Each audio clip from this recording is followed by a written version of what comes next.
Boa noite, irmãos. Eu quero saudar os irmãos com a paz do Senhor, também saudar os irmãos que nos acompanham pela internet. Vamos orar pela palavra. Senhor, te agradecemos por mais um dia na tua casa. Pedimos em nome de Jesus que o Senhor venha com o teu poder e com a tua graça, edificando a tua igreja.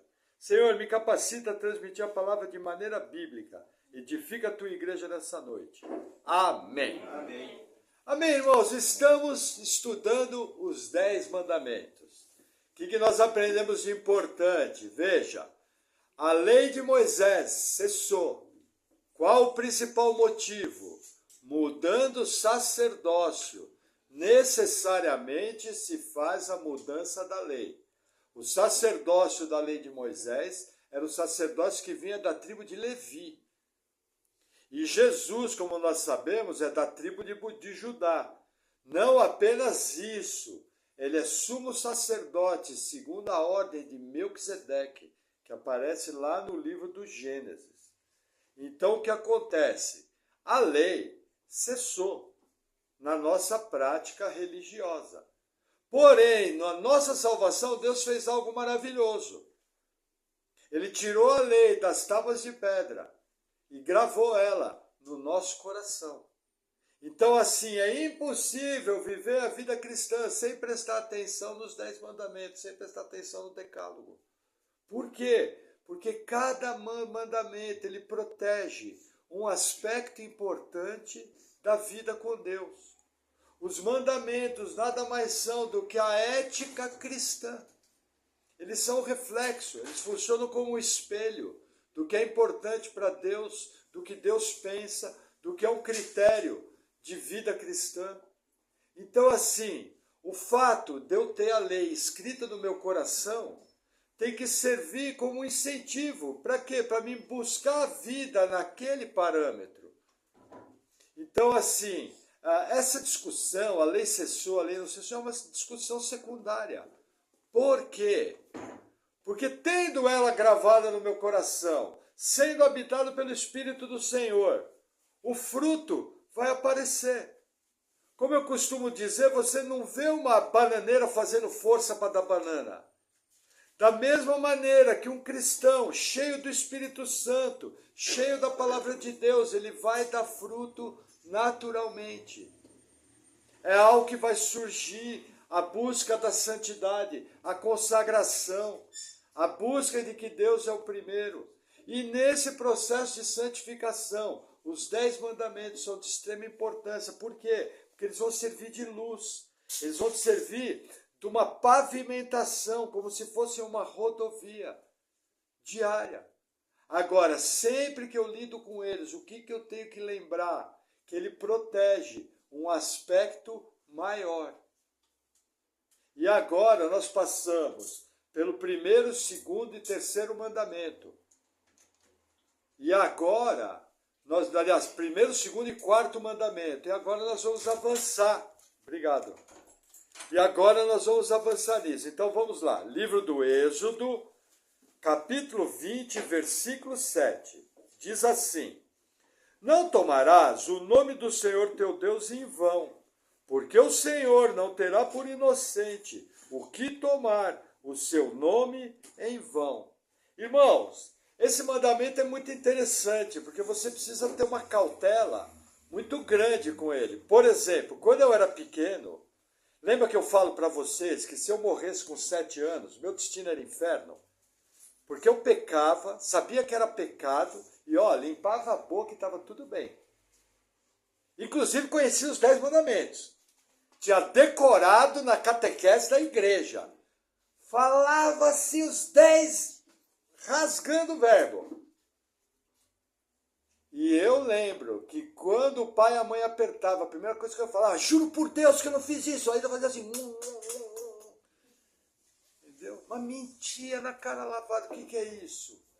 Isso é um exemplo negativo de como usar o nome do Senhor em vão.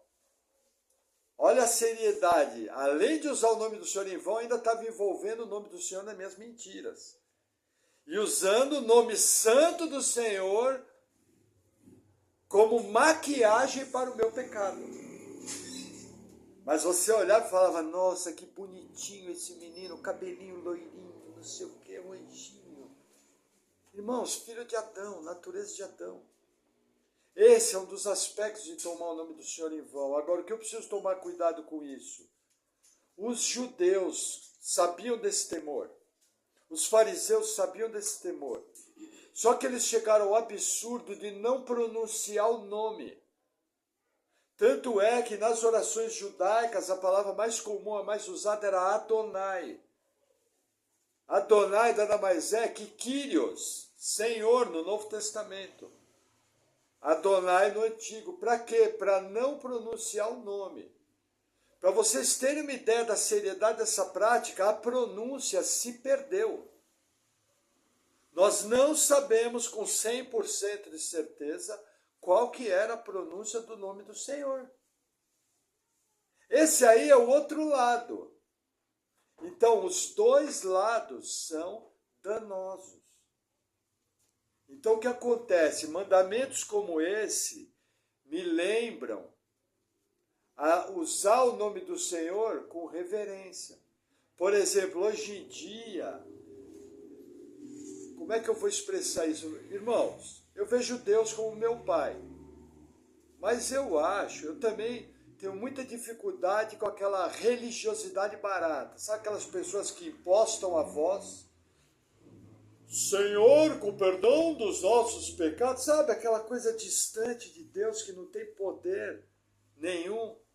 Uma religiosidade vazia. Isso eu sou contrário agora.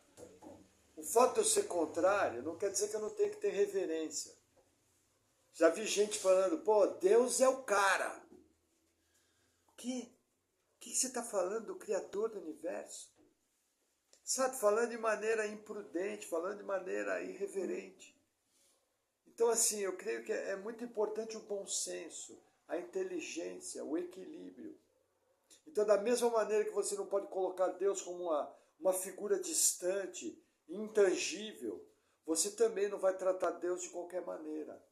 Você pode se expressar a Deus de maneira simples. Você pode ter no seu coração a ideia de que Deus é seu Pai. E deve-se assim. Agora, o fato dessa liberdade que nós alcançamos em Cristo não deve permitir libertinagem. Irmãos, uma coisa para nós pensarmos, um dos maiores desrespeitos com o nome de Deus é alguém que carrega o seu nome. Nós, os cristãos, cristão quer dizer pequeno Cristo. Nós carregamos o nome do Senhor. Um dos maiores desrespeitos com o nome do Senhor é o nosso testemunho público.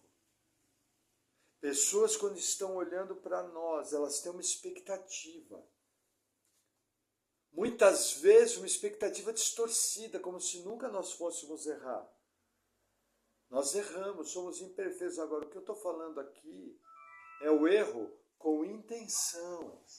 A pessoa sabe que está errado. A pessoa sabe que está fazendo encrenca. E mesmo assim ela envolve o nome do Senhor num testemunho errado. Então assim, cuidado com isso. Amém? Amém. Vamos agora ao livro de Levítico, próximo livro, capítulo 19. Lembrando que nós estamos fazendo um estudo temático. Não estamos, como de costume, fazendo uma pregação expositiva, versículo a versículo. O que os irmãos sabem é um parto para o vosso pastor. Eu gosto de pregação expositiva, mas alguns textos exigem uma pregação temática. Então, Levítico 19, versículo 2 diz assim. Eu acho que eu peguei errado. 12. Levítico 19, 12.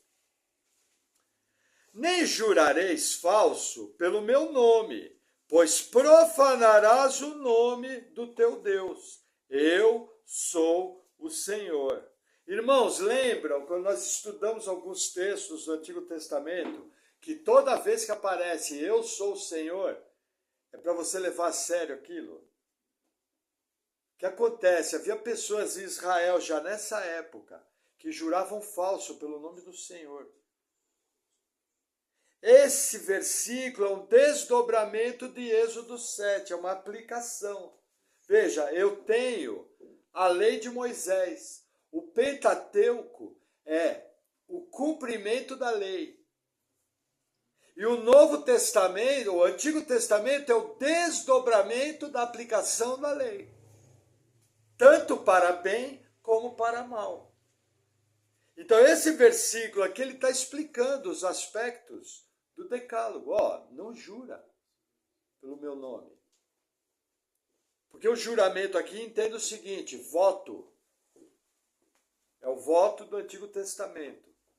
Que é a mesma coisa que eu conto que eu fiz quando era criança. Já tinha sido reprovado aqui. Jurando falso ainda. Olha que sério. Mas vamos avançar mais um pouquinho. Vamos ao Novo Testamento. Vamos ver o que Jesus nos ensina sobre esse mandamento. Mateus, capítulo 5. Vamos lá no Novo Testamento. Lembrando que Jesus é como se fosse o segundo Moisés. Jesus, ele vem cumprindo a lei e vem legislando, dando um entendimento maior, ampliando a lei. Então, em Mateus 5, do 33 em diante, diz assim: Outro sim, ouviste que foi dito aos antigos, não perjurarás, mas cumprirás os teus juramentos ao Senhor. Eu, porém, vos digo que de maneira nenhuma jureis, nem pelo céu, porque é o trono de Deus. Medita... Opa, virei a página colada. Só um minuto. Grudou. Amém. Nem pela terra, porque é o escabelo dos seus pés, nem por Jerusalém, porque é a cidade do grande rei. Nem jurarás pela tua cabeça, porque não podes tornar um cabelo branco ou preto. Olha o 37. Seja, porém, o vosso falar, sim, sim, não, não, porque o que passa disso é procedente do mal. Irmãos, os judeus tinham o hábito de jurar pelo céu, jurar pela terra, jurar pelo Jerusalém, que envolvia o templo. O templo apontava para a santa presença de Deus. O que Jesus vem falando? Olha como Jesus amplia a lei. Ele fala, está escrito, não perjurareis, que ele está chamando aqui, Levítico 19:12. Se você olhar na sua referência, está aí. Levítico 19:12, olha na referência. Jesus está chamando esse versículo e está dando a interpretação dele. Às vezes a gente não para pensar agora, como novo legislador, ele amplia o versículo. Ele fala o seguinte, não apenas não jurem.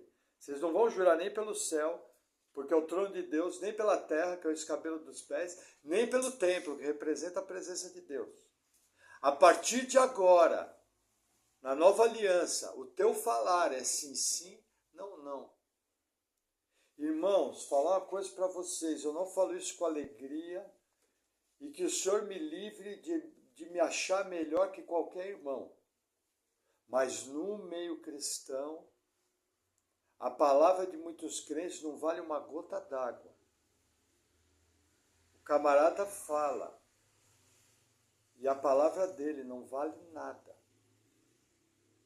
Irmãos, para vocês terem uma ideia, o crente não precisava nem de cartão de crédito para pagar. O crente tinha apenas que chegar e falar, vou pagar tal dia. E tal dia estava lá o dinheiro. Entendeu? Se você chega para alguém e fala, olha, domingo eu te ligo às 3 horas. O que é? Sim, sim, não, não.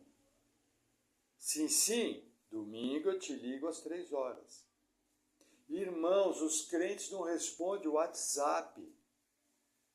Às vezes você manda mensagem para o WhatsApp do crente, ele nem responde. Fica invisível. Às vezes você precisa falar com a pessoa, não responde. O que ela fala não vale. O que tem de fofoca dentro da igreja, que tem de gente que falou A e fez B, o que tem de pessoas que não cumprem suas promessas, irmãos, palavras de Jesus, de toda palavra frívola, nós daremos conta ao Senhor. Tudo que você empenhou sua palavra, você vai dar conta. Cuidado com o que você fala. Que seja o vosso falar sim, sim, não, não. Envolve que as suas palavras têm que ter credibilidade. Na questão que eu falei, tal dia eu vou te pagar. Pode acontecer um problema, alguém ficar enfermo, precisar comprar o remédio. De repente você não ter parte do dinheiro. O que o crente tem que fazer? Tem que pegar o telefone e falar, fulano, o negócio é o seguinte, lembra que no final do mês eu falei que ia te levar R$100? Aconteceu um problema. Eu só vou poder levar 70. Estou correndo atrás dos 30, mas eu não sei se eu vou conseguir. Será que vai prejudicar o irmão? Porque às vezes vai prejudicar. E se prejudicar, meu amigo, dê seus pulos. Arruma o dinheiro emprestado, converse com alguém. Entendeu? Mas em geral, eu conheço os irmãos, a maioria fala, não, irmão, descansa. Resolve aí sua parada e assim que você desapurar, você me dá o dinheiro. Mas o que eu estou falando é o seguinte, os crentes não têm palavra. Irmão, isso é muito mais comum do que você pensa. As pessoas falam e não cumprem. É um relacionamento sem confiança. E não sou eu que estou falando, Jesus fala que se eu disse sim, sim, não, não, eu mudei, isso provém do maligno, isso aí é demoníaco. Tem inspiração maligna envolvida. Então assim, cuidado. Não custa nada, uma palavra não tem certeza, fala, olha, me parece, eu vou tentar. Entendeu? Viu que errou? Desculpa, fala, pô, irmão, falei para você que ia fazer isso, não fiz, me perdoa. Senhor, perdão. Aí pensamento, não precisa também dar uma de santão. Mas assim, cumpra as suas palavras. Se não der, chega e fala, não deu. Eu lembro uma vez, uma pessoa muito próxima queria que eu desse uma fiança de uma dívida. E eu sabia, primeiro, que aquela fiança era errada. Segundo, que a pessoa não tinha dinheiro para pagar. Terceiro, que ia estourar no meu peito. E eu, com a maior calma do mundo, falei, não posso fazer isso. A pessoa falou, como que você não pode fazer isso? Aí começou a Terceira Guerra Mundial. Eu falei, primeiro eu não posso o seguinte, que a pessoa não tem dinheiro para pagar. E se eu disser que eu vou pagar, eu vou ter que pagar. E eu também estou sem dinheiro. Então, como eu não posso honrar compromisso, eu não vou fazer. E segundo, a Bíblia que eu creio fala para mim não dar fiança, porque se eu der fiança, eu estou preso pela minha palavra. Eu vou ter que cumprir. Como eu não posso cumprir, eu não quero pisar na bola com Deus. Aí já é o português do vosso pastor, né? Não precisa falar pisar na bola. Aí a pessoa se acalmou, respeitou, mas irmãos, quase começou a Terceira Guerra. E vou falar para vocês, até hoje, a dívida não foi paga. Se eu tivesse afiançado, eu ia ter que pagar. E se eu tivesse afiançado, com certeza eu ia pagar. Entendeu? Então assim, cuidado com aquilo que você fala. Você respeita contratos? Vou falar de um assunto que muitas vezes não é bem visto. Está vindo agora ao meu coração. Houve uma época onde foi uma enxurrada de causas na vara civil para rever financiamento. Principalmente financiamento de carro. Quem lembra dessa época? A pessoa financiava o carro, 48 parcelas de R$1.000. Aí chegava o advogado e falava, não, vamos entrar na justiça contra financiadores, vão ter que abaixar. Pô, irmãos, mas o contrato foi aberto, o contrato foi tratado. Quando a pessoa foi comprar o carro, ela concordou com aquilo. Ela não era obrigada a comprar o carro. Só que aí descobriu-se um dispositivo na lei onde fazia reverter. E quem emprestava o dinheiro era prejudicado. Aí você pergunta, peraí, mas a pessoa fez um contrato consciente. Aonde que fica o sim, sim, não, não? Se R$ 1.000 é muito para pagar, irmãos, com todo respeito, anda de ônibus. É melhor andar de ônibus ou andar de carro velho do que você envergonhar o nome do Senhor. Então assim, cuidado. Se ouvindo essa palavra, você notar alguma área da sua vida, alguma coisa que você fez, que não está de acordo com isso, não se desespere. Tranquilize sua mente, fale para o Senhor, Senhor, eu errei nesse aspecto. Senhor, em tal situação, eu não cumpri com a minha palavra. Senhor, me perdoa. E aí, começa a trabalhar, se possível, corrigir a falha e para que não fazer mais. Estou lembrando um caso que aconteceu comigo, um pouco antes de ser salvo. Eu fui fazer uma compra numa barraquinha de camelô, de ambulante. E aí, eu fui pagar com cheque, na época do cheque. E o meu professor falou para o dono da barraquinha que podia aceitar meu cheque, que era bom. Só que eu não era cristão, irmãos. Era incrédulo. Só que eu, quando dei o cheque, não tinha certeza se eu ia conseguir cobrir. Mas eu queria o bem. O que aconteceu? Quando passou 30 dias, deu na trave. O cheque voltou. Só que eu não fui lá devolver o bem. Eu era incrédulo. Aí o que acontece? Passaram alguns meses, o Senhor me salvou. Aí um dia, estou andando lá em São Paulo, quem é que eu encontro frente a frente? O meu professor. E ele fez uma festa, ô Maurício, tudo bem, não sei o que, tal, fez uma festa quando me viu. Aí eu olhei para a cara dele e falei, aí Deus me incomodou, falou, ó, você errou. Aí eu lembro que eu cheguei e falei, Benê, eu preciso te falar uma coisa. Ele falou o quê? Eu falei, ó, eu preciso te pedir perdão. Quando eu falei isso, ele tomou um susto. Perdão do quê? Eu falei, Benê, lembra aquela vez, você falou que podia pegar o cheque meu, não sei o quê? Ó, aquele cheque voltou. Já conseguimos recuperar. Mas foi safadeza minha, porque eu tinha dúvida que o cheque ia voltar. Ele falou, não, mas não precisa me pedir. Eu falei, não, Benê, precisa. Veja, ó, eu conheci a Cristo, tenho procurado rever minha vida, foi errado, me perdoa. Obrigado pela sua bondade, mas foi errado. Ele falou, não, então tá bom, você fica feliz assim, ó, tá perdoado, tá tudo em ordem. Mas eu lembro que o Senhor me cobrou, falou, agora é a hora de você reconhecer seu pecado. E a Paulo estava junto.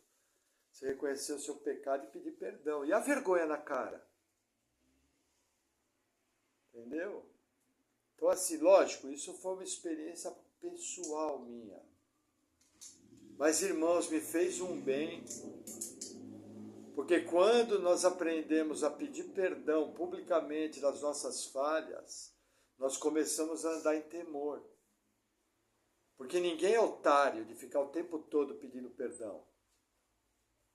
Não tem nada a ver com a pregação, mas veja, se você começar a pedir perdão para sua esposa, cada vez que errar, se você começar a pedir perdão para o seu marido, cada vez que errar, você vai errar menos. Na terceira, você vai falar, meu Deus, estou pedindo perdão demais. Então, assim, também no casamento, sim, sim, não, não. Esposa pediu alguma coisa, amor, ó, não tenho certeza se vai dar para fazer. Entendeu? Faça assim, você vai evitar problema. Porque se você falar para ela que vai fazer, ela vai criar uma expectativa. E aí, como mulher não gosta de coisa errada, ela vai te cobrar, falar, amor, você não falou que ia fazer? E aí você vai ficar macho. Porque homem também não gosta de ser cobrado. Entendeu? Mas se você praticar o sim, sim, não, não, você não vai ter esse problema. Mas só se falar, ó, vou tentar. Tá tudo tudo, amor. Bom, amor. Para tudo, irmão. Bom senso. Amém? Amém? Vamos avançar mais um pouquinho. Olha que interessante. Vamos voltar no livro do Êxodo, capítulo 20. Vamos a um outro mandamento. Êxodo 20.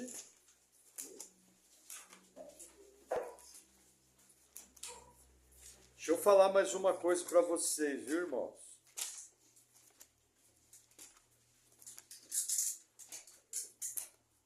Toda doutrina bíblica, ela tem que ser confirmada por duas passagens, correto? Não sei se os irmãos sabem, regra teológica.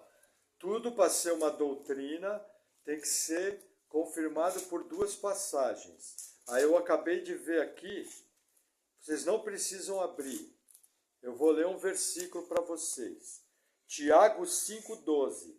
Mas, sobretudo, meus irmãos, não jureis, nem pelo céu, nem pela terra, nem façais qualquer outro juramento, mas que a vossa palavra seja sim, sim e não, não, para que não caiais em condenação. Aqui Tiago, irmão de Jesus, confirma essa doutrina bíblica do sim, sim e não, não. Eu tenho duas passagens claras no Novo Testamento, que quem não cumpre no sim, sim, não, não, está praticando transgressão. Amém? Então vamos lá, Êxodo 20, versículo 12. Tomar um gole de água. Honra a teu pai e a tua mãe, para que se prolonguem os teus dias na terra, que o Senhor, teu Deus, te dá. Veja que interessante, aqui é um outro mandamento, extremamente importante, honrar pai e mãe. Irmãos, honrar pai e mãe é um mandamento que preserva a família. O marxismo cultural está trabalhando para sistematicamente destruir a família. Nossas crianças estão sendo ensinadas em vários aspectos diretos e indiretos a não respeitar a família, inclusive desonrar pai e mãe. Para vocês terem uma ideia, na Europa, inclusive, existem alguns bolsões onde a eutanásia, que é a aceleração do processo de morte da pessoa por métodos artificiais, ela em alguns aspectos tem sido até mais comentada e mais incentivada. Existem países europeus que inclusive querem aprovar leis autorizando a eutanásia. Irmãos, isso é covarde, porque a pessoa tem o direito de lutar pela sua vida. Entendeu? E isso fere diretamente esse mandamento de honrar pai e mãe. Por quê? Porque Deus é Deus de família, Deus é Deus de autoridade. Quem escolheu seu pai e sua mãe foi Deus.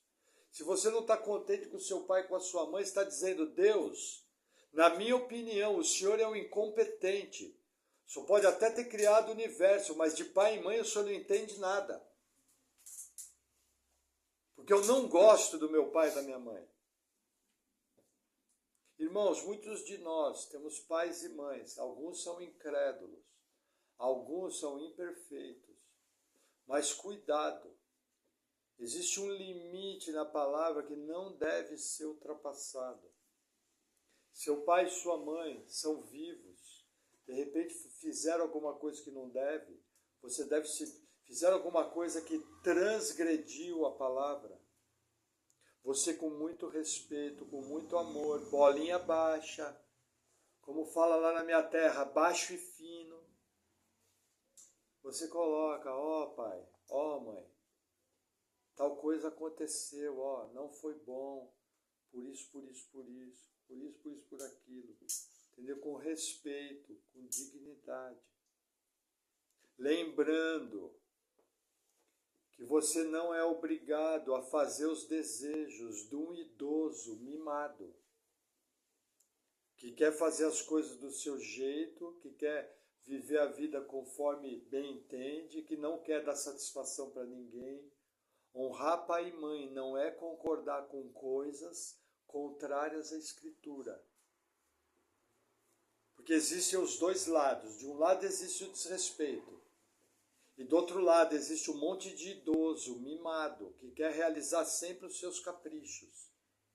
Não importa o preço. E que muitas vezes faz um jogo de manipulação para cima dos seus filhos, de chantagem emocional.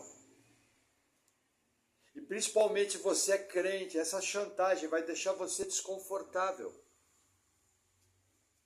E quando você vai ver, você está sendo manipulado, se você não vigiar. Qual a única maneira de você não cair nisso? O equilíbrio da educação, do respeito e do crivo da palavra de Deus. Para você caminhar seguro. Se o seu pai ou sua mãe vier pedir algo que você não pode, responda, fala, olha, não leva mal, mas isso eu não vou fazer. Por quê? É contrário à minha fé. Eu não posso fazer isso. Entendeu? Eu lembro uma vez um parente pediu para mentir. Eu, com a maior calma do mundo, cheguei e falei, olha, eu não vou mentir. A pessoa quis grilar, mas aí lembrou, falando, não, ele é crente, fanático, abotoado, chapéu atolado, ele não vai mentir mesmo. Porque os crentes, na verdade, para o mundo é ignorantada, né? Entendeu? Então, assim, bom senso, educação, respeito. E olha, vai uma dica. Não fique engolindo sapo. Não fique engolindo problema.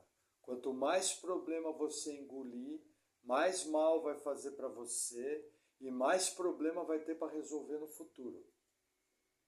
Então, muitas vezes vai ser necessário você orar por uma situação, você jejuar por uma situação e você clamar o poder de Deus, para Deus tocar naquele coração e modificar aquele coração.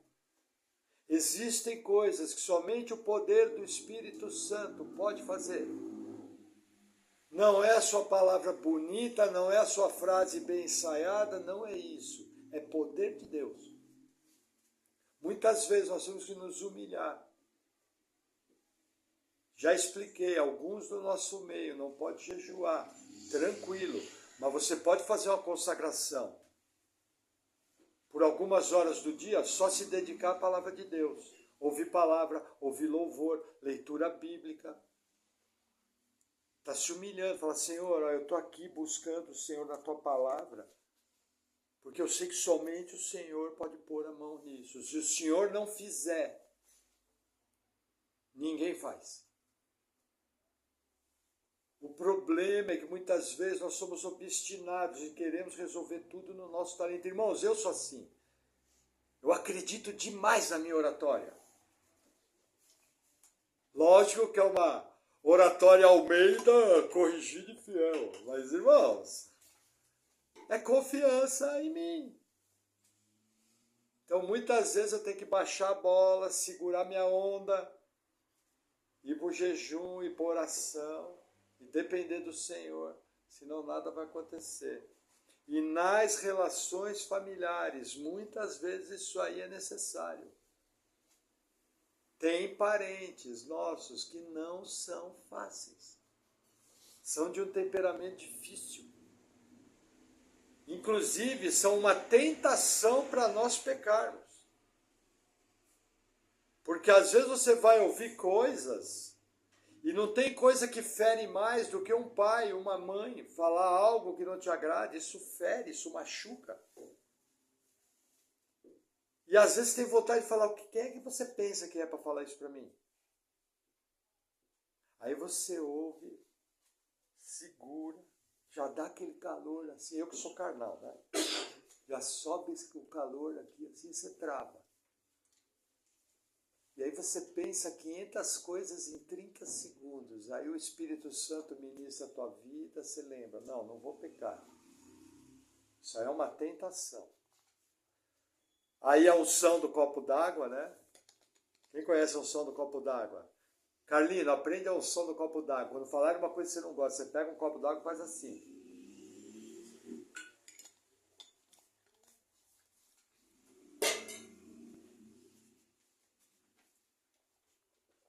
pode engolir por 2 minutos. Entendeu? Tem hora que tem que ter unção no copo d'água. Funciona, irmãos. Botar uma trava na língua não é fácil. Se você não vigia, irmãos, ainda mais quando é coisa errada, e você sabe que a razão está do seu lado. Ficar quieto quando você está errado é mais fácil. Eu quero ver você ficar quieto quando você está certo. Entendeu? E, irmãos, infelizmente, muitas vezes nossos pais, creio que isso aqui que eu estou falando tem endereço certo. Tenho certeza que tem endereço certo. Não é nada profético, é constatação. Entendeu? Os relacionamentos familiares não são fáceis. E você precisa ter muita graça de Deus para não infringir esse mandamento. Porque olha a seriedade que Deus trata. Vamos lá, Levítico capítulo 20, próximo livro, Levítico 20. Olha que interessante.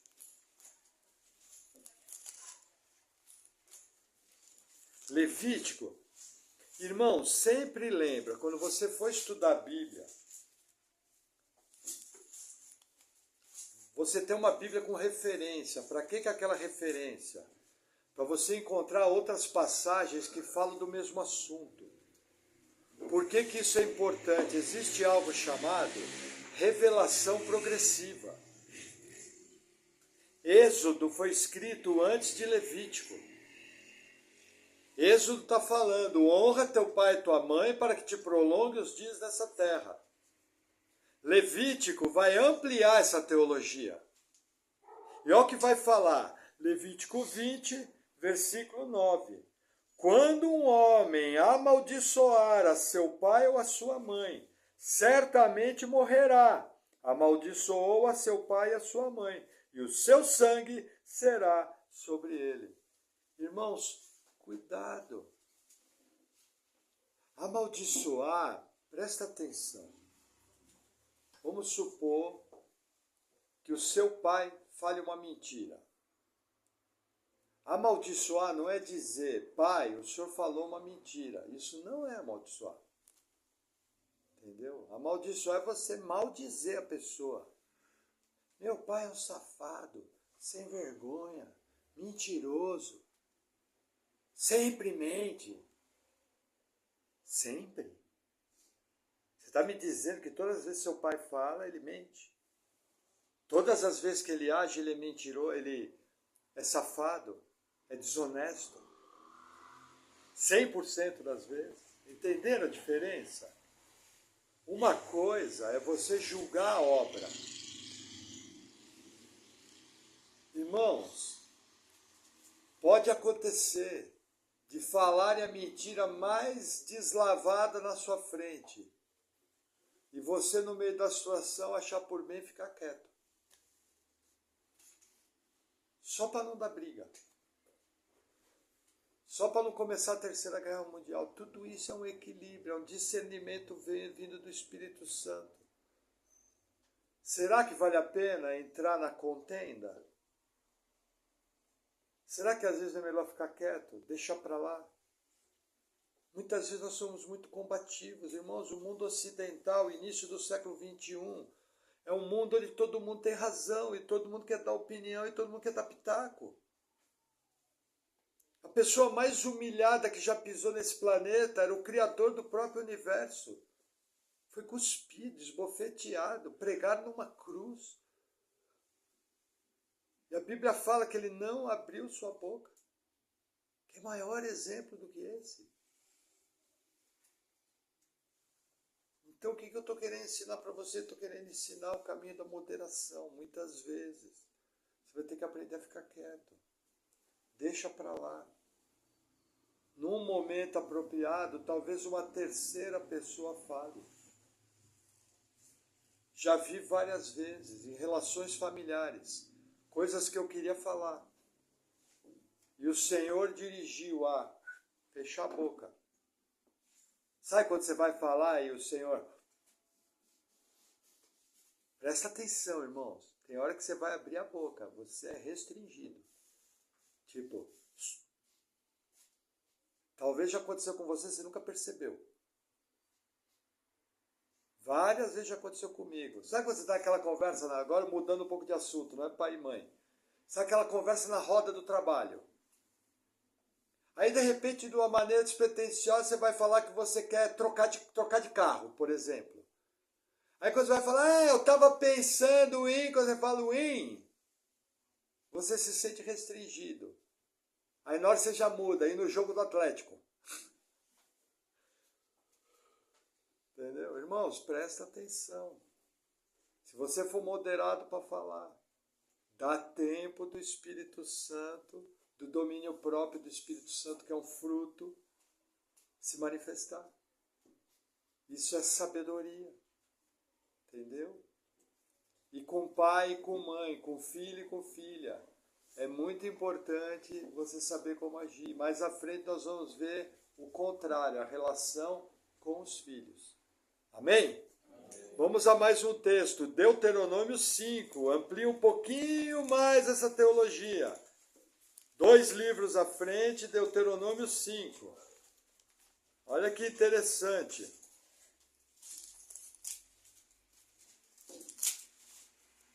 Deuteronômio 5, versículo 16. Aqui está repetindo os 10 mandamentos completos, tá? Aqui é a segunda lei, 40 anos depois do Êxodo. Entre Êxodo 20 e Deuteronômio 5 tem 40 anos. Morreu uma geração inteira. Eles estão prestes a entrar na Terra Prometida. Mas repete a mesma coisa, Deuteronômio 5,16. Honra teu pai e tua mãe, como o Senhor teu Deus te ordenou, para que se prolongue os teus dias. Aí ele adiciona, e para que te vá bem na terra que te dá o Senhor teu Deus. Ele ampliou, aqui não é só viver os seus dias a mais, é você ir bem. Sabia que muitos problemas que as pessoas têm é porque não honram pai e mãe? Tem uma relação indevida com pai e com mãe? Então, cuidado. Amém? Vamos um pouquinho mais à frente. Carta de Paulo aos Efésios, capítulo 6, lá no Novo Testamento, nosso último texto.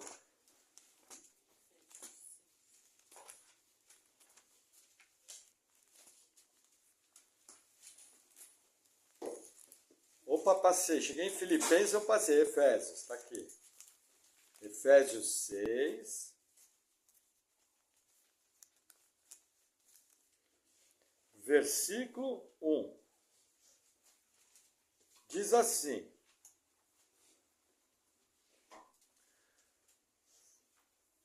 Vós, filhos, sede obedientes a vossos pais no Senhor, porque isso é justo.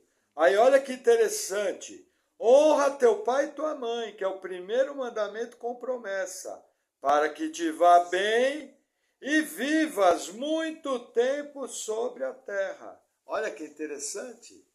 Aqui Paulo chama o Antigo Testamento. Isso aqui é uma doutrina mais do que firmada. Eu tenho mais de 2 textos, citados no Antigo Testamento por Moisés e citados no Novo Testamento por Paulo. Só que aqui é o seguinte, irmãos, colocar isso com sabedoria. Eu lembro de um tio meu, e ele comenta, quem é mais velho aqui vai entender melhor o que eu vou falar. Ele comentava o seguinte: depois dos Beatles, tudo mudou. Eu nasci na década dos Beatles, eu sou de 1965. Então não compreendia muito bem. Depois, mais velho, comecei a compreender. Hoje existe uma coisa chamada conflito de gerações. Irmãos, conflito de gerações é um negócio completamente antibíblico. A Bíblia fala de gerações amarradas uma na outra, transmitindo a verdade, transmitindo sabedoria, transmitindo conhecimento. E esse relacionamento nos trouxe até o século XX. A raça humana só evoluiu como ela evoluiu, porque uma geração transmitiu o bastão para a outra pegou aquele conhecimento, lançou mais à frente. E assim foi. Até que chegou o final da década de 50, no mundo ocidental. Irmãos, numa obra de engenharia social, inspirada, entre outros órgãos, pela Escola de Frankfurt, pensadores endemoniados até o último fio de cabelo, numa doutrina anticristã, antifamília, que estavam trabalhando até hoje, é trabalhado para se destruir a base familiar judaico-cristã. Isso é coisa pensada, isso é coisa arquitetada. E aí começou o tal de conflito de gerações. E aí os mais jovens pararam de ouvir os mais velhos. Lógico, naquilo que tem que ser ouvido. Ninguém é obrigado a ouvir tolice. Ninguém é obrigado a ouvir besteira. Como eu falei, ninguém é obrigado a ouvir idoso, mimado, caprichoso, que quer só fazer suas vontades. Estou falando de conhecimento, estou falando de vivência com Deus. Gente sábia, que está transmitindo o bastão. Entendeu? Quando houve esse rompimento, irmãos, o resultado de tudo isso. Outro dia eu estava vendo estudo. Essa geração que nós estamos vivendo é a primeira geração onde o QI abaixou, a inteligência diminuiu. Todas as gerações sobrepujavam a anterior. Essa geração, não sei exatamente falar tal, qual a faixa, né? 10 anos, 5 anos, 15 anos. Mas diminuiu a inteligência. Será que não é por falta da transmissão? E aí, aí você fala, mas pastor, por que aconteceu isso? Olha que interessante. Vamos ler o versículo de baixo. Efésios 6, versículo 4. E vós, pais, não provoqueis a ira vossos filhos, mas criai-os na doutrina e admoestação do Senhor. Irmãos, os pais apostataram, se afastaram de Deus e começaram a criar os filhos fora da verdade bíblica. Muito simples. Eu lembro de casos na minha família, na família dos meus amigos. Tocava o telefone, mandava mentir. Irmãos, tem uma coisa que irrita os filhos, é você mandar fazer uma coisa e você viver outra. Eu lembro de casos na igreja, quando nós explicávamos, crianças têm que ser disciplinadas. Crianças têm que ficar no castigo. Sabe o que a pessoa lembrava? Aquelas casas que tinha 8 filhos, e quando um fazia errado, todo mundo apanhava junto. Isso aí não é bíblico, irmão, isso aí também é demoníaco.